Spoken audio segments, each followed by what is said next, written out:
Have you ever heard of the slave revolt that nearly brought the Roman Republic to its knees, long before Spartacus ever picked up a sword?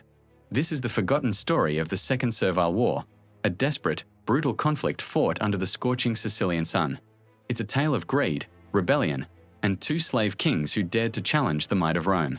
Our story begins not in Sicily, but far across the Mediterranean in Bithynia, modern-day Turkey. Rome was embroiled in a war against Germanic tribes and needed soldiers. They turned to their ally, King Nicomedes of Bithynia, for help. But his reply was shocking. He claimed he had no men to send because Roman tax collectors had enslaved so many of his people to pay off their debts. The news sent a wave of indignation through the Roman Senate. They issued a decree: no citizen of a Roman ally could be held in slavery within Roman territory. This order reached Sicily, a land groaning under the weight of Roman exploitation. The island was one giant plantation, its fertile fields worked by tens of thousands of enslaved people from across the known world. The governor of Sicily, Publius Licinius Nerva, began to enforce the Senate's decree. Within a few days, he freed about 800 people. But the powerful landowners, the Roman elite who profited from this system, were furious. They pressured the governor, bribed him, and convinced him to stop. Nerva, weak and indecisive, caved. He told the remaining enslaved people seeking freedom to return to their masters. But instead of returning to their chains, they fled to the hills, and the spark of rebellion was lit. They found a leader in a man named Salvius. He was an enigmatic figure, a soothsayer who claimed to be inspired by the gods.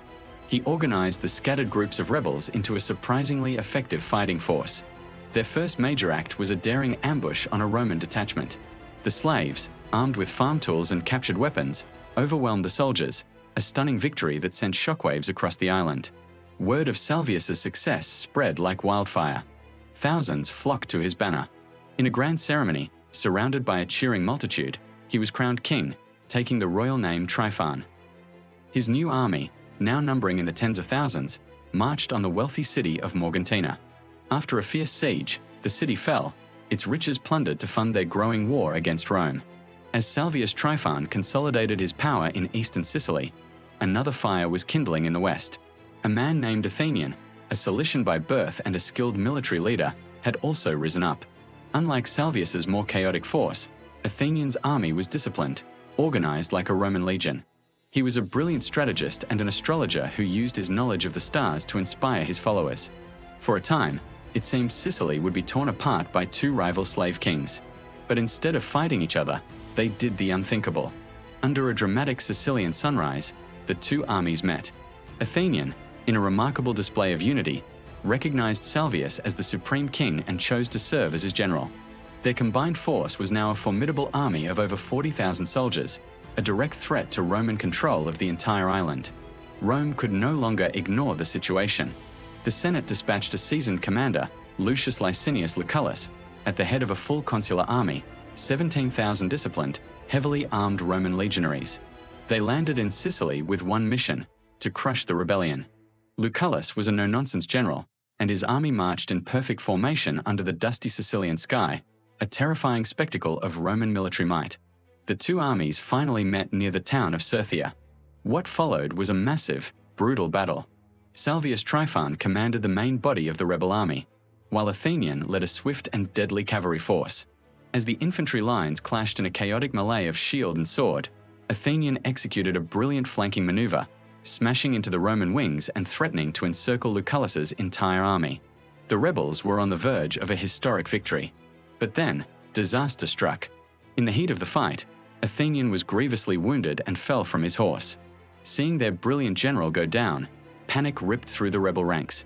The cavalry charge faltered, and the infantry began to break. The tide of battle turned in an instant. The Romans, sensing victory, pressed their advantage, cutting down the fleeing rebels. The Battle of Sirthia ended in a devastating defeat for the slave army.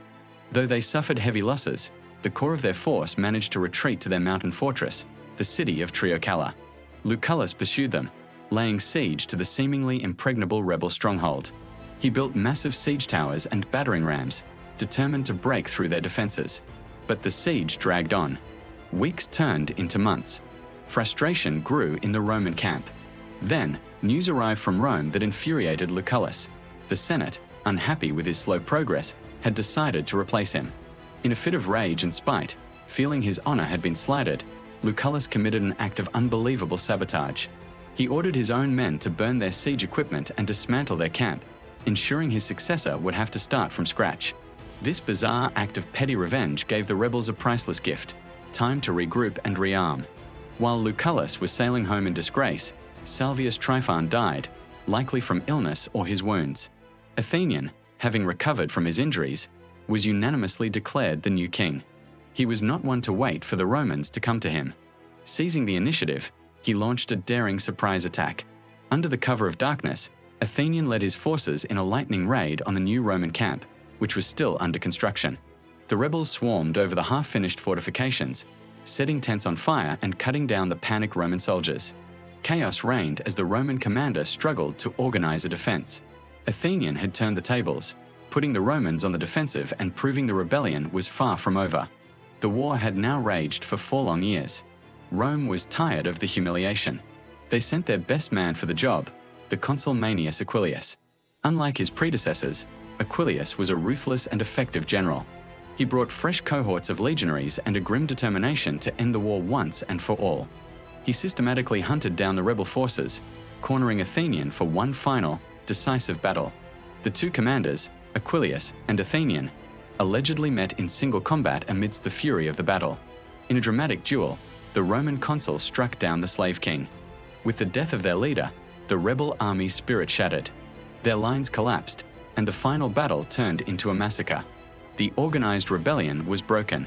Aquilius spent the next year hunting down the last pockets of resistance, crucifying thousands of captives as a brutal warning. The Second Servile War was over. As we look back at the sun-drenched landscapes of Sicily, we see the echoes of this forgotten war. The rebellion ultimately failed, but it exposed the deep cracks in the foundation of the Roman Republic. It was a testament to the indomitable human desire for freedom, a struggle led by kings who were once slaves. Their story may not be as famous as that of Spartacus, who would follow in their footsteps a generation later, but their fight for liberty against impossible odds remains a powerful and tragic chapter in the long history of human struggle. Thanks for watching, and if you enjoyed this journey into the past, don't forget to like and subscribe for more hidden histories.